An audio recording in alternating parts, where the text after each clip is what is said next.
right, it is time to huddle up with Bob Solvak and the consummate pro Jason Alexander. Yeah, ring that bell. We are ready to go.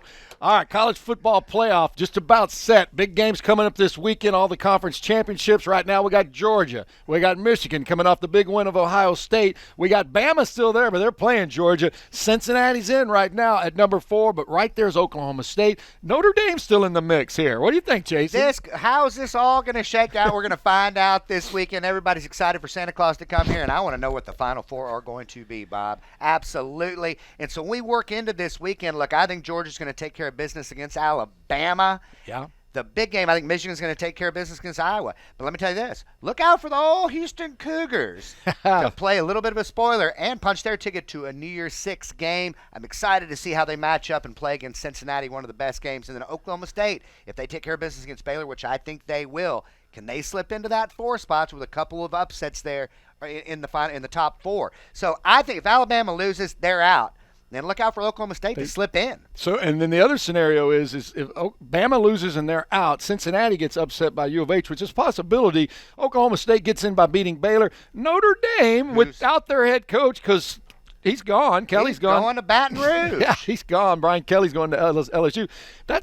It could come in. It could come into play for sure. We've seen it happen previous years every now and again. But like I said, I think what's going to happen, we're going to end up with Georgia, Michigan, Cincinnati, and the Oklahoma State Cowboys. All right. We mentioned Brian Kelly going to LSU. The other big story was Lincoln Riley. All of a sudden he says, I don't want to go to the SEC with Oklahoma. I'm going to go to USC out in the Pac-10. And it could be a wonderful, wonderful move. We'll see how that shakes out. But USC hadn't done much, obviously, since the Pete Carroll era. So he's going to have a tall tree to climb, not too many limbs going up when he goes out to Southern California. Well, but he's taking some big-time recruits with him. He may be taking his quarterback from Soonerland because the portal's wide open, of course. So I don't know. I mean, we got a conversation coming up with a good friend of mine, Mike Steely from the Oklahoma City market. He tells me that Lincoln Riley's now the number 1 hated man in Soonerland. Well, if he takes some of those studs with him, there's no doubt about it, he's going to be. Going to be. All right, let's move along here. The Jets somehow beat the Texans last week. Man, the Texans, they had them 14-3, and then that second half. We played Zach Wilson and the Jets on Sunday, so it was good financially for us. But it was sad to watch the Texans second half. They just couldn't sustain any offense. If they did just anything at all, they'd have won that ball game. But I do like them this week to challenge the old Indianapolis Colts. I think they're going to pick off Carson Wentz a couple times. We'll get to it later in the show. But look, with Tyrod Taylor, we're a relevant team, and we're a competitive team, which is a lot more fun to watch. Definitely. Other good news, not that was good news. It'll be good news if they beat the Colts. The Rockets, all of a sudden, they couldn't win anything, and they reeled off 3 in a row, maybe 4 in a row coming up. So everybody's talking smack about my Team Totes bet for the year 26. It's got a little bit of life all of a sudden. We're off life support. 3 in a row, playing OKC tonight. Could be 4 in a row, but look, we've talked about it over the last 3 weeks, Bob. We got to be more aggressive going to the rim. They've done it. Check. Lighten turnovers. Check. We shot the ball just a little bit better. Christian Wood has shown up. But I think our team chemistry, are we building here? Was this a flash? We'll find out moving forward. But it's been fun to watch them here over the last week. It has been. They are growing and growing up as we speak. All right, Astros talk. Carlos Correa's still out there. We're going to talk with Brian McTaggart from MLB.com. He says Correa's running out of teams. He is. The Tiger. He's not going to the Tigers, which I was wrong. I just would have bet my last dollar he was going to team up with A.J. Hinch, but not going to Detroit, not going to the Mets. So, not going to the Rangers. Not going to the Rangers. So, look, we've got L.A. Yankees, and then can the Stros backdoor into this somehow? You know what? And McTaggart talks about this. If the Astros up their offer and he backs down a little bit, I could see – this is what I thought. I go, what would take him to come to town? Because he wants 10 years, $300 million, and Seager just got that and more.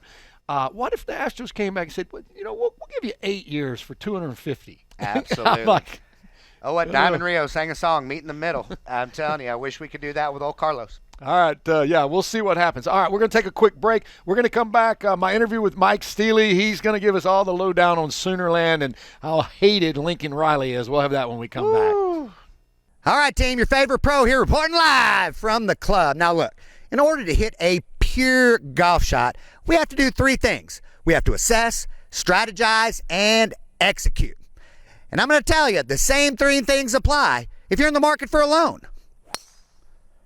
Woo!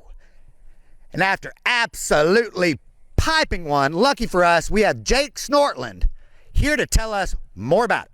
Thanks, Jason. That is correct. Here at Triumph Lending, we assess, strategize, and execute in getting our borrowers the best deals possible. So feel free to give me a call. My number is 832-639-1455. And no matter if you're looking to purchase a home or refinance your current mortgage, I can get you the best deal out there today.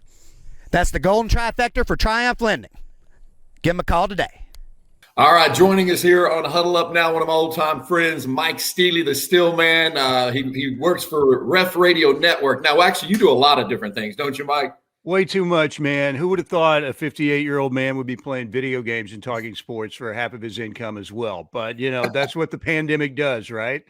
It does, man. It made us all kind of reinvent ourselves a little bit. But hey, we're still talking sports, and that's what we're doing here today on Huddle Up. And of course, you're up in Oklahoma. You've been there a long time. I worked with you in Oklahoma way back in our early careers. But yeah, man, what's the mood in Sooner Nation right now? What's the mood up there?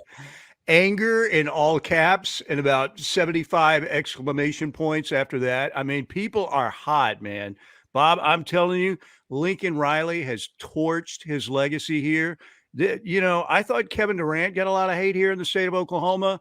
Lincoln Riley has gone well beyond that. I mean, people are incensed at this deal. And in the big scale, it kind of came out of nowhere. Did anybody sense up there in Oklahoma that something was up? Yes, actually, there were a lot of rumors floating around about LSU, and you know how many people have a show or an account these days, and you see someone, it's like, yeah, right, dude. Okay, whatever. And you always think, well, they're looking for clicks. They're looking for followers. They're looking for retweets. They're looking for their 15 minutes on social media. There had been some, I would say there was a little bit of smoke. It never turned into a raging fire, but it certainly did on Sunday. But here's what we know looking back. This Oklahoma football team was, a team that a lot of people thought here in the state of Oklahoma was going to win a national championship in that drought since 2000, or at least have a chance to play for it. The Big 12 championship was an afterthought. Like, oh, that's automatic. But this team came out. They barely beat Tulane in the opener. They barely beat Nebraska. They barely beat West Virginia. They had to rally to beat Texas. They almost lost to Kansas. And everybody who covers the program is thinking, man, something's going on here. It can't be this bad. There is something going on. And now I think we know that Lincoln Riley, through his reps, was talking to LSU, was talking to USC. I don't think he was 100% into the program this year. He could deny that all he wants, but how can you be? Yeah. It sounds like what you're saying now. It all kind of adds up when you look at the big picture now. So now Sooner Nation, I mean, here you got Riley just pulling everybody with him. And, right or wrong, these kids were recruited by him. What's that going to do to the Sooner program? All these recruits jumping ship right now. Man, well, Malachi Nelson was the star of the 2023 class. Depending on who you believe, he's either the number 1 or number 2 quarterback in that class. The other being Arch Manning, Cooper's son, Peyton's nephew, Eli's nephew. But Malachi Nelson was going to be the next guy in line, right? After Caleb Williams, I would say there's a 25% chance he stays at Oklahoma right now. But these recruits are jumping ship. Look, this is a different era. And I'm going to sound like an olds here, but most of these kids, or a lot of them, are going because of the coach or the person who recruits them. Now, I'm not saying, look, that's Oklahoma, Alabama. Of course, you want to play for Nick Saban, but who's the quarterback whisperer in college football? It's Lincoln Riley. He also had the good fortune of when Bob Stoops handed him the keys to the program. Who did he have? Baker Mayfield and Kyler Murray right off the bat. So those guys made Lincoln Riley, and he did a good job. But yeah, Bob, this is with Oklahoma heading to the SEC, which I think will happen in the fall of 2023. I think they'll have one more year in the Big 12. But with Oklahoma heading to the SEC, you're on a dangerous path to being Nebraska here. If you don't make a really big hire, and if you don't do things right and save some of these recruits, which Bob Stoops courageously, you talk about a hero right now in the state of Oklahoma, it's Bob Stoops, man. He's become bigger than Barry and Bud in the last few days. Yeah, coming in to coach the bowl game and kind of try to keep it on track for him. So now we start talking about candidates, and Brent Venables been mentioned. Lane Kiffin. I don't know if you want Lane Kiffin and Norman, but here's a name that I heard the other day that I think would be interesting. Mike Leach. What about Mike Leach coming to OU? Here's the deal with Mike Leach. He's quirky. He's funny. Spent a year at Oklahoma, went to Texas Tech, did a great job at Texas Tech. Man, you win the press conference. You win the weekly press conference. You're going to get some laughs. You're going to get some great stuff. I don't think he's a Joe Castiglione guy, though. Okay. Brent Venables absolutely would be. Shane Beamer would be. Lane Kiffin, personally, again, I think you get a good coach. Great sound bites. You want to win the press conference, Lane Kiffin's going to do that for you. And he's a really good offensive mind like Lincoln Riley, and he can attract big quarterbacks. Again, I don't know that he's a Joe Castiglione kind of guy is the thing there. Who is it? I think they're looking right now. They are looking for somebody who is going to love the University of Oklahoma, already has some passion for it. Brent Venables was here as the defensive coordinator on Bob Stoops' early staff. He's a guy from this part of the country. He left for Clemson, and some people, I think, mistakenly think, well, he was run out of town. No, it was his choice at the time, and I think it was good timing. He went to Clemson. He and Dabo together obviously made Clemson a national power. I know they had a bad season, but they still had by their standards, they still had a good defensive season. But Brent Venables, by all accounts, still loves the University of Oklahoma, loves Bob Stoops. And if there was ever a time that Brent Venables was going to take a head coaching job, because a lot of us have thought, man, Brent Venables has been a defensive coordinator, assistant coach forever. Why isn't he taking a job? Maybe he likes being an assistant. I mean, he's getting paid over $2 million a year to be a top flight assistant coach and defensive coordinator. But if there was ever a time where Brent Venables, had been waiting and thinking about, I'm just going to wait, bide my time until I get a really good one, this would be it. Yep, this would be. All right, so that's what's going on with the Sooner Nation. Things a little bit more rosy over in the Cowboy Nation up at Oklahoma State. Yeah. They got a real good shot to make it into the playoff if they win against Baylor this weekend. Absolutely, and I think, if Georgia beats Alabama, obviously I think Oklahoma State's in. Surely the playoff committee wouldn't give us 2-loss Alabama, but if they were going to give us a 2-loss team, again, it would be Alabama. But Oklahoma State, Mike Gundy has done his best coaching job ever. That defense is really, really good. And they've got veterans, 9 seniors, 2 juniors. They've got some stud young guys who come in and play a lot. Colin Oliver, a freshman out of Oklahoma City, was the guy who sacked Caleb Williams to end the Bedlam game last week. And look, I know the defense gave up over 400 yards against Oklahoma, but Bob, you were in the state long enough to know that Oklahoma just rarely loses to Oklahoma State. They find a way to win. Well, this team found a way to beat Oklahoma when they were down 9 points going into the fourth quarter, and everything was going against them. So Oklahoma State has a really good team. Mike Gundy has done an excellent coaching job there. Yeah, it'll be interesting to see. And if Alabama loses close to Georgia, I can see the committee keeping them in the top 4. But if Georgia beats them soundly, which they probably will, I think somebody else is going to get in. You got Cincinnati sitting there at 4, a Group 5 team. They got to beat University of Houston. Houston's got a pretty good team, but they've got a team that should win. That'll be interesting to see if Cincinnati stays in with a win over Houston. Yeah, it's going to be close. And I think Dana Holgerson, man, he'll be loading up on the Red Bulls, and he'll give those guys a run for his money, their money in this championship game. I love Dana too, man, because he's a quirky kind of guy. You got to love the hairdo. But he's a really good coach at Houston, and that's going to be a tough game. But I think again, Cincinnati, I don't know, man. They've got that one over Notre Dame, of course. And Desmond Ritter's had a great year. Fickle's done a nice job, but it's going to be close. I think Houston has a good chance to win that game. Yeah, it's going to be a good game for sure. A lot of points are going to be scored. I can see that happening. You mentioned Notre Dame. Man, what a crazy story that is. Brian Kelly leaves, and his team may end up in the playoff. I mean, that's just crazy. Unbelievable, man. Brian Kelly, I love how he got on whatever that app was and says, "Men, sorry to let you know that I'm sorry you've seen this on social media, but I will be leaving you guys. I'll see you at 7 a.m. If I'm a Notre Dame player, I'm like, dude, there's no way I'm getting up at 6 a.m., showering, and going to see you say goodbye for 9 minutes. All right? Get out of here. But, yeah, it's I don't know. That seems like a really weird fit. We're in this bizarro world of college football. And Bob, I really think, that Oklahoma could be, they sold their soul to the SEC and the almighty dollar. Maybe this is the payback for OU. I don't know. I still think Lincoln Riley's exit was totally classless, but that's the kind of era we're in college football right now. I wonder, 10 years down the road with the NIL, and I understand these players have been getting screwed and should be making some money off all the work they're putting in and their name, image, and likeness. I get that, and I'm for it.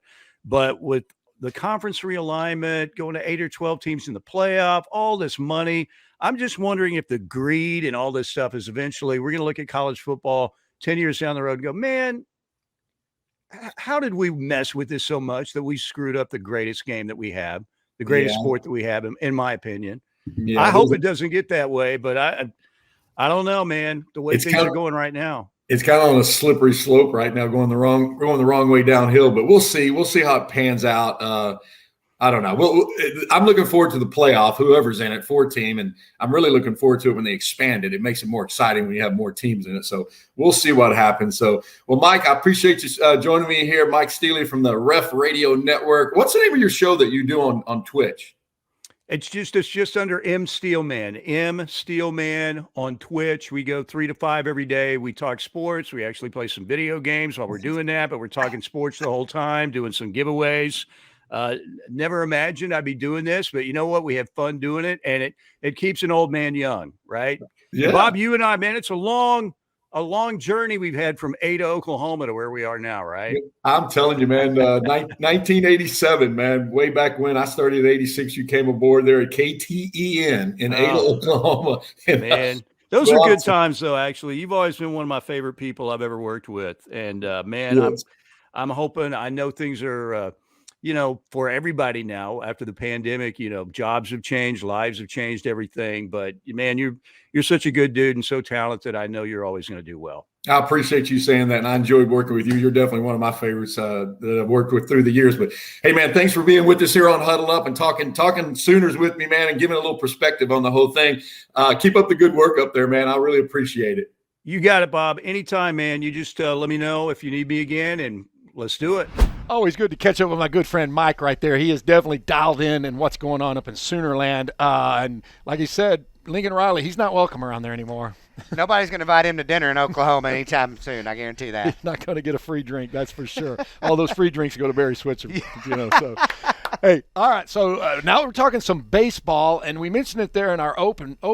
There's a lockout happening. And McTaggart's going to explain that to us. But, yeah, we may not have baseball right off the start in spring training. Well, they've got a little time to work it out. But I tell you, spring training, is that going to happen? Is it going to happen on time? Yeah, it does. All right, let's catch up with Brian McTaggart from MLB.com.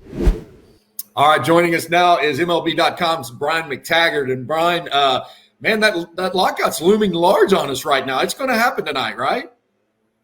Yeah, it looks like it. I mean, they're meeting in Dallas the last few days, but it doesn't seem like there's much momentum from the reports I've been reading. So not a surprise that's going to happen at this point. And so they're going to have to keep meeting over the next weeks and months to try to get this done. I don't think it's a huge deal until we get the spring training and you start to lose games at spring training. And then it, becomes a bigger issue if it bleeds over to the regular season, obviously a huge issue. But spring training still a couple of months away, so plenty of time to get this ironed out. But from everything I read, it seems like they're pretty far apart on a lot of different issues. So it's going to be a while. Yeah, and I was trying to understand it from a fan's perspective, trying to think, what is this all about? It's always about economics and money. But then I was reading one article that said, the top tier players, they're getting their money. They're getting just huge contracts. It's the second and third year tier players who aren't getting the big money that they're. I guess the Players Union wants to help out. Does that make sense? Is that kind of what it is? Yeah, it does. I mean, it's weird because if this system is so bad, look what has happened in the last week. Everybody's signing these huge contracts. So obviously what they have now works pretty well, right? Because all these players are benefiting. But yeah, it's the players. I think that, how the Players Association wants the players to be eligible for free agency earlier, to arbitration to work different ways. So teams can't stash a guy in the minor leagues and control his free agency and push him back for another year. I mean, the Astros did that with George Springer. He was a free agent at 31 instead of 30. And so, there's a proposal that maybe they become free agents at a certain age, like 29, no matter how much service time you have. So that a lot of that in arbitration and the pay structure and arbitration, which affects the younger players. I mean, the big top free agents are going to get their money. There's no doubt about that. Another issue also is tanking and some of the teams not spending money at all because they're trying to tank and get draft picks. And that takes money away from, some of the players, because now you have a handful of teams who aren't willing to spend much money at all. And there's less opportunities for the players to make money. So that's an issue as well. Yeah, it's a lot of issues with money and stuff. And then I just heard a while ago, they're always tinkering with the playoffs and how they're going to do the playoffs. And I don't know if they're going to talk about this more, but it resurfaced, have the top team with the best record in each league get the bye, and then have more teams in the playoffs. And in that first round, have the top seeded teams pick their opponents. Yeah, that would be fascinating, wouldn't it? I would kind of like that. I mean, I would love to be in those meetings when they're deciding. I mean, who do you want to play? Do you want to play the Red Sox, or do you want to play the Rays? I mean, that's and then then you end up losing to one of those teams. I don't know how the players feel about that, but it certainly looks like the playoff structure is going to change a little bit. I mean, are we going to get some revamped reshuffling of the leagues and the divisions down the road? Universal DH, I think, is coming for sure. I think we're going to see that in both leagues now. So things like that have to be worked through as well. So, there's a lot of issues on the table: money, contracts, and then, also issues in the game. I mean, robo umps and pitch clocks and things like that will be discussed as well. Man, there's so many issues on the table. So last year, if the playoff pick your opponent would have been in effect, the Astros would have had a choice between the Yankees, the Blue Jays, and the Mariners. And I'm pretty sure they would have taken the Mariners in the first round. Yeah, they bashed the Mariners for a long time. So, yeah, there's no doubt about that. That would be an easy choice. Yeah, it would have been. All right, hey, so the free agent signings, man, what's up with the Rangers? I mean, they just opened up the vault. And why did they sign two shortstops in Seager and Simeon? Well, Simeon's going to play second base, so it gives them, one of the strongest middle infields in baseball. I mean, Rangers are one of those teams that have sort of tanked here the last few years. They, once the Astros kind of took over the division and they had these aging players that they got rid of, payroll was down quite a bit, got some draft picks, and they're just ready to get back in the game. So they're spending tons of money, and I don't think they're there yet. I mean, they lost a bunch of games last year. They'll now be a middle-of-the-pack AL West team, I think. But they also signed John Gray, a pitcher who's probably would slide in to be their ace. They have a long way to go pitching-wise, I think, to be competitive. But now they have the makings of a lineup, I think, that can maybe make them a little bit of a factor in the AL West. But I think teams see the Astros window closing a bit, and they're like, okay, now we can kind of seize on this. I mean, the Mariners came really close to making the playoffs, and they're making moves as well. They got Adam Frazier to play second base and made some other moves. So Astros are still the team to beat. They still have the most depth, but I think teams are sort of circling the Astros and like, okay, we kind of see them on the downswing here because they can't keep all these guys. They lost Springer, Cole. They're probably going to lose Correa. They just can't keep all these guys, and let's kind of strike and get back in it a little bit. And the Rangers are spending money that way. Yeah, when Justin Verlander decided to stay, I said, well, that Astros window, it's still up there. It's not closed yet. So they're still there. I mean, they're still very, very good. And if they can replace Correa's offensive production, either at center field or shortstop, they should be good to go as the team to beat in the division next year, and assuming they get a healthy Verlander back and that McCullers bounces back from his issues as well. Yeah, we'll see. It keeps the hope alive for sure. You mentioned Carlos Correa not going to the Tigers now since they signed Baez. So who's the front runner to sign Carlos? Well, I don't know. I mean, he's sort of running out of teams. I mean, the Rangers are out, the Tigers are out. The Yankees don't seem to be poised to do much of anything. I mean, they still could come in, especially with the Mets doing all that they're doing and making all these splashes. The Yankees, their ownership, Steinbrenner could say, you know what, we need to make our own splash. They need a shortstop. They have money. So if the Yankees doesn't happen, who's left? I mean, where's he going to go at this point? It might be a case to where Astros asking price his asking price comes down and the Astros offer get closer and they meet, and that's one of his few options at this point. Because I thought Detroit was a really strong possibility, not happening, and I thought the Rangers was an outside possibility, keeping him in Texas, not happening either. If the Yankees don't get involved, I don't know who's going to pay him $300 million, and with Corey Seager getting $300 million, that probably only makes Carlos even more emboldened to get a deal like that. But who's going to pay him that beyond the Yankees? I don't think the Astros are. So he might be running out of places to go unless there's a dark horse team, Cardinals, Braves, somebody we're not thinking about at this point. Yeah, you're right about that. The options are starting to dwindle for him, and it would be great, for Astro fans in the city of Houston if the Astros would up that, maybe give him 7 years, maybe offer him something 8, maybe he'll take. I don't see him giving him the $300 million. The one thing I wanted to mention though, so Max Scherzer, he gets $45 million a season. Is that what it came out to be? Yeah, for 3 years? Yeah. Man, that's unbelievable. And he's going to make 33 starts maybe, so he's going to get more than $1 million a start. I mean, Mets are going for it. They have an owner who's got tons of money, who's obviously willing to spend money, and the Mets have had just about everything that could go wrong with them here the last couple of years on the field and off the field. So they're trying to get back there, and they have an owner spending money. Scherzer's a good pickup for them, and you're only getting him for 3 years, but I still think he's got 3 pretty good years in him, and he can really help them. From a fan's perspective, and I'm a big fan, I thought it was crazy when basketball players started getting $40 million a year, then quarterbacks in the NFL started getting $40 million a year, and now we got baseball players getting $40 million a year. Yeah, it's mind-boggling about money with these guys on the their daily pays more than you and I make in a year, and that's just for them to show up at the party. So maybe we should have played baseball. I don't know. Oh my God, I should have learned to hit a curveball is what I should have done. I couldn't do that. All right, Brian, man, I know you're super busy, man. Keep up the good work. We enjoy your work on MLB.com, and I always love to have you here on Huddle Up with me, brother. Yep, anytime, Bob. Take care. All right, buddy, take care.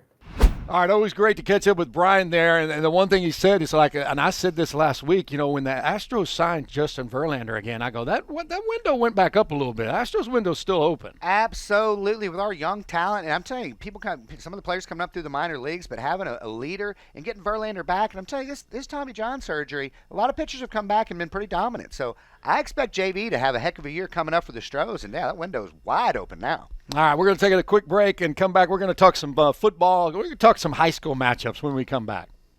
Okay, team, look, calling a 20-second timeout to give you a hot take from the consummate pro on why everybody needs their own private golf cart, whether it's cruising around the neighborhood with a beverage of choice, living in a gated community, a vacation home, the golf course, and at the end of the day, chicks just dig it. Come down to Conroe Golf Cars, and oh my goodness, look here. We've got City Councilman Kurt Maddox here to tell us a little bit more about it.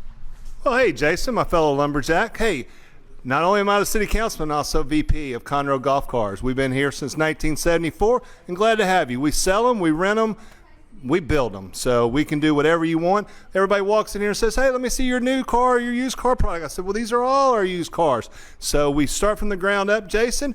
We take the cars in on trade, clean them up, put new batteries, lift them, do whatever. We call it a little cocktail cart or just a fun cart, recreational cart. So you can either buy it, rent it, or do whatever you want. Kurt, I love it, and I'm going to tell you what. Listen to Kurt Maddox and the Consummate Pro. Come out and visit us here at Conroe Golf Cars today.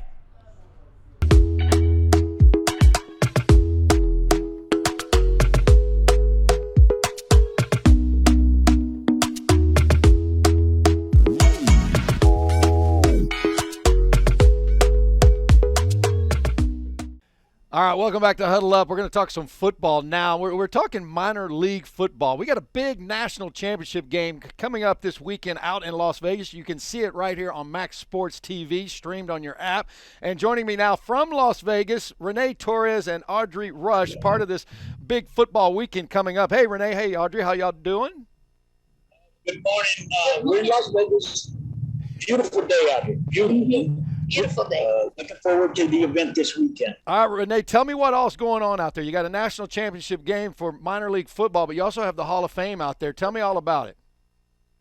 But first of all, the minor league football report was started by Dick Zeus, okay, and then was taken over by Darren Magpie.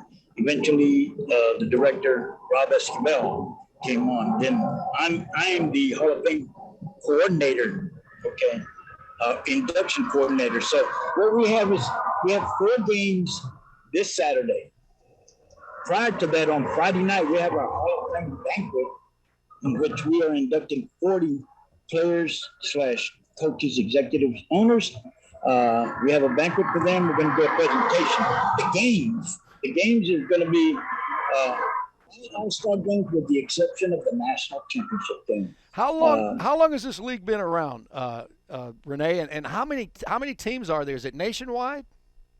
Well, the selection process comes from nationwide teams. Okay, we go through and we have our own poll. There's other organizations who do the same thing, and we just try to use what they put out there and then work our own little magic and try to come up with 2 undefeated teams in most cases to play for this championship. The league, we're not a league. We're an organization that reports on minor league football. So we stay in touch with a lot of the teams in a lot of the different states, nationwide. I was going to go to the games. We have the first game starts at 9 o'clock in the morning. The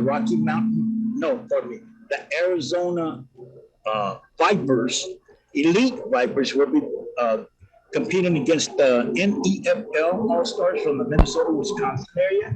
The second game is, the Team Colorado is going to be playing Rocky Mountain Football League. Team Colorado, obviously Colorado, RMFL, teams from Montana, or players from Montana, Idaho, Washington, Colorado, they're all mixed in, but it's called the Rocky Mountain Football League All-Stars. The third game, and one of the most important games, is the national championship game for minor league football report. That would be the Arizona Running Rebels and the Capital City Fury out of California. The Running Rebels being out of Arizona.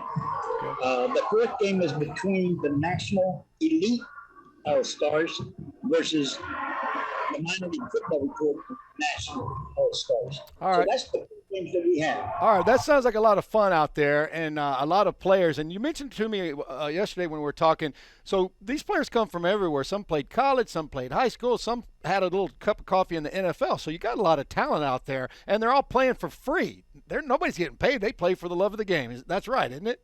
It's absolutely correct. They paid to play. Yeah, and Audrey, you played? Yes, I do. I do play. Absolutely. What position do you play? Play center mostly, but I also step in at guard or defensive tackle when it's necessary. I've been playing for about 6 years now. Did you get a chance to play in high school at all, or did you just pick it up when you got out of school? I picked it up as an adult, and right now I play for the H-Town Panthers out of Houston. Awesome. So who are some of the other teams here in Houston in your league? The Red Raiders, the Colts, the Texas Spartans. So where do you play your games here in Houston? In Houston, I play mostly at different high schools. Oh, okay. Okay. So yeah, we travel around and we play at different high school fields. Well, that sounds like a lot of fun. And you're playing out in Vegas this weekend? Yes, I am. I'm ready. I'm playing with the National Elite All-Stars. Well, good luck. At 6 p.m. Yeah, and one of my friends, another female, will be playing with the Rocky Mountain Football League, Camilla Cleveland. Well, good luck to you, and give those guys some hell for me, okay? Oh, I will. All right, Renee. Anything? All right, Renee. Anything else you want to add before I let you guys go? Well, we would just like for people to get behind us and give us as much support as possible. We're hoping that Max Sports gives us the air coverage that we need to get some more exposure, because we want this thing to grow. That's my hope. Make this thing grow, make it bigger, make it better each and every year. We've been doing it for several years. You asked how long it's been going on. The Hall of Fame started in 2004. Okay, we're in our 17th year. Well, that sounds good. But I tell you what, good stuff. You're going to have great weather, and it should be a fun Saturday afternoon of football. Again, you can see the minor league report games right here on Max Sports TV. Renee, Audrey, thank you so much. You guys be safe. Have a great weekend. Thank you very much. Thank you very much. All right, thank you, guys. All right, we're getting down to almost the finish line in high school football. We got the region finals coming up this weekend. Here are the big matchups. We got Bridgeland against Tomball, Connor Wegman against Caleb Helms. What a quarterback matchup. Right down the street. We talked about Connor Wegman months ago. We knew he was going to be a super stud going into his senior year, going to A&M. We'll see if he can get by old Tomball, because Tomball's defense has really stepped it up the last couple of weeks. All right, another big matchup. My good friend Gary Joseph and the Katy Tigers, undefeated this season so far, against Summer Creek, a Summer Creek team that's pretty tough. It's going to be a good matchup. Katy's got to be the favorite, of course, because they're Katy. They've been here before, but what an opportunity for Summer Creek moving in here, playing the powerhouse Katy Tigers. Can they spring the upset? We'll see. North Shore, they just keep trudging along with Coach K out there, taking on Atascocita, who's beating some big boys this season. That's going to be a good matchup. Absolutely. I can't wait to watch that. Where are they, Reliant? Are they playing Reliant? Man, I don't have the – no, they're out at I want to say they're out at Pasadena Memorial. They might. I think they might be, absolutely. But it's going to be – you talk about talent and speed on the field on Saturday. No doubt about it. That's going to be a fun one to watch. In 5A, Peto's taking on Hightower, so one of these teams is going to move on to the state semifinals. They sure are. I like Hightower in that matchup. I think their defense is just a little bit better, but we will see. When you get to this point in the year, Bob, they're all going to be good ball games. They're all good. You know something about Belleville. What happened? And 4A, our Brahmas went down to West Orange Stark. We went to the game last Friday night.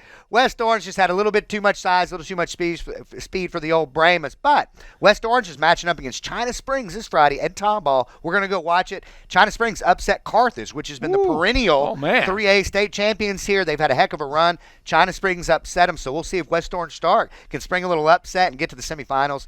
They're playing in Tomball on Friday evening. That'll be a good one. Some great matchups. High school football, we love it. Getting close to the state championship game in a few weeks. All right, we'll take a quick break. We got the pros picks. Oh. Going to help you make some money when we come back.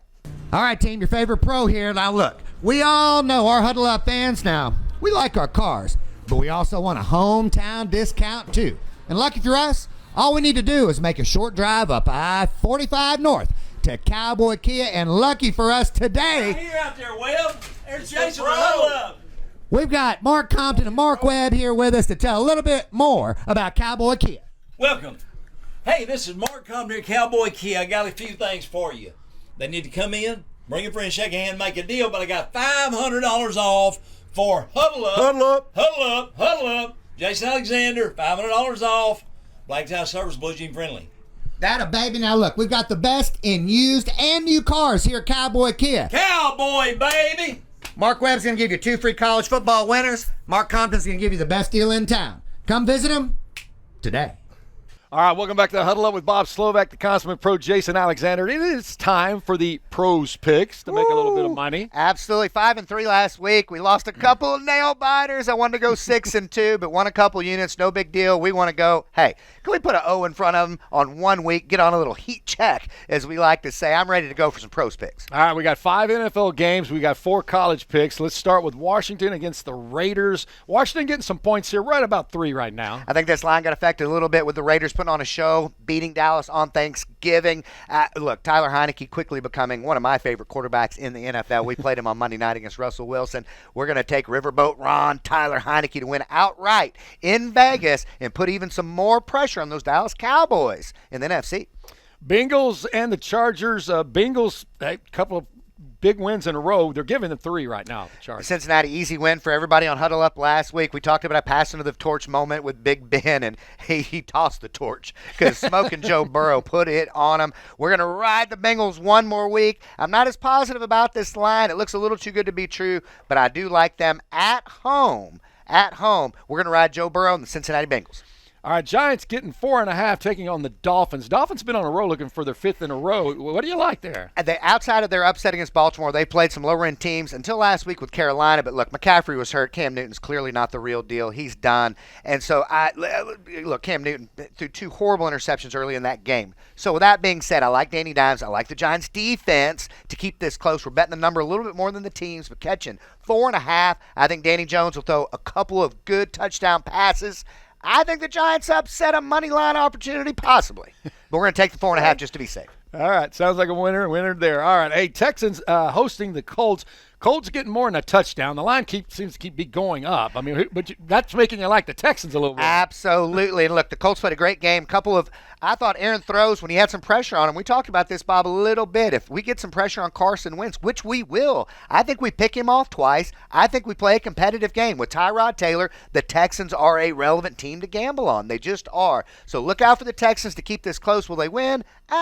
Maybe, maybe not. But we're definitely going to be inside the 10, riding Tyrod and the Texans. Yeah, and I like the Texans' defense. Their defense comes up with big plays, and they do get pressure on them. All right, so the Bills taking on the Patriots. A huge Monday night game in Buffalo. Bills giving 2.5. You like that Bills Mafia? Everybody's on the Mac Jones bandwagon, but I tell you who's just got a little better wagon, the Bills Mafia, baby. We're going to circle the wagons. Josh Allen, after laying an egg against Indianapolis at home a couple weeks ago, he comes back strong. This is a big division game. Oh, yeah. I think Josh Allen runs for a couple of touchdowns. I think he's going to use his legs a little bit more on Monday night, and I think Mac Jones maybe finally makes a couple of mistakes. The Bills have a better roster. We're riding to minus the 2.5 on Monday Night Football. All right, the big college weekend coming up with all the conference championship games. So exciting. All right, it's going to be good. It's like wall-to-wall college football Saturday. Michigan, Iowa, the Big Ten championship game. You're liking the over here. It's a low number right now, 43.5. A lot of the Big Ten numbers have been low, and, Iowa, we've rode their overs the last few weeks, all easy winners. Iowa's going to score a couple of touchdowns. I think Michigan's offense is plenty good to score 28 points, to possibly over 30.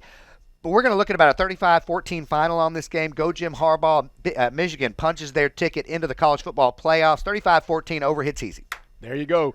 SEC championship game, Georgia and Alabama. The Bulldogs right now about a 6.5-point favorite, and you like the Dogs in this one. I do, and we've ridden Georgia pretty hard this year. Alabama just doesn't have the roster. There's still Alabama. Bryce Young is the real deal, but the rest of their skill players, they just don't have enough to compete with Georgia. Now, I do think Alabama's going to score a couple touchdowns in the second half, but this game's going to be well out of hand at halftime. I really do believe that. I think Georgia hits the right pedal hard.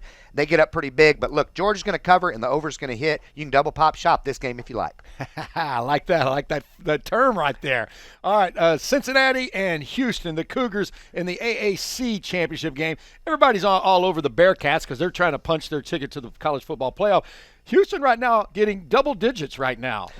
Underdog. It's right around 9.5 to 10.5, depending on what book you're looking at. And look, everybody around the country has been on Cincinnati. I have too. I love Cincinnati. But if you're from H-Town, you know better that these old Cougars, they've got a lot of talent across the field. They can compete with just about anybody, including Cincinnati. Look for this to be a really tight ball game. I think Houston's going to have a chance to spring the upset. But we'll easily cover the 10-point spread. One of our favorite plays of the week, we're riding the Cougars. And Clayton Tune, do-do-do-do. I'm telling you, and if the Cougars do pull off the upset, they get to play on New Year's Day. So that's what they're playing for. A lot to play for. I'm telling you, it's a lot there going on. I like that number, man. The Cougars are going to take that one for sure. All right, the Oklahoma State Baylor Big 12 championship game, 46.5. The over/under, over all the way on that. Absolutely, we're playing indoors. It's going to be a fast track. Look, Baylor's offense is very, very good. I believe I love their quarterback. Oklahoma State's defense has gotten some big pub when they shut out Texas Tech. Are they going to thwart the Bears a little bit? Yes, but Oklahoma State's going to score 3 or 4 touchdowns, no doubt about it. And Baylor's just too good to not score at least 2 touchdowns. So we're going to play this over. I don't think it's going to hit by a bunch, but look for the Totes to end up around 52-53. We'll cover the over by a touchdown. And Oklahoma State, of course, they're playing to maybe sneak into that playoff. I think that they win. I believe they're in. Man, that'll be fun to watch. So a lot of football coming up this weekend, a lot of high school, college, and, of course, the NFL. Listen to Jason. Make yourself some money. He's doing it. You might as well join him. All right, that's going to do it for this edition of Huddle Up. I'm Bob Solvak. He's Jason Alexander. We'll see you next week.